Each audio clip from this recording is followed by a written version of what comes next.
ئێمە وەک هاوڕێ و هاوسەنگەر و کەسوکاری سەرکردەی ئومێدی ڕۆژانی ناومێدی کاک قادری حاجی عەلی لە کاتی خۆیان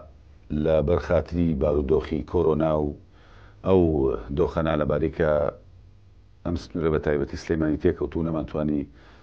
چلەی بۆ بکەین. ئێستا لە ڕۆژی 1/3 کە کاتە ڕۆژی دووشەممە لە تەلاری هونەر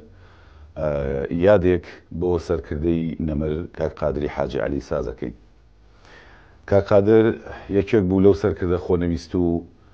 تێکۆشەرانەی گەلەکەمان کە هەر لە سەرەتای لاویەوە وەک پیاوێکی تێکۆشەر و ماندوو، وەک پیاوێکی هەڵگری کۆمەڵی خەسڵەتی سیاسی بەرگریکار لە دنیای ڕۆژنامەگەری و ڕۆژنامەگەری ئازاد ئێمە لەو ڕۆژە داتوانین شیکاریەک بۆ بەشێک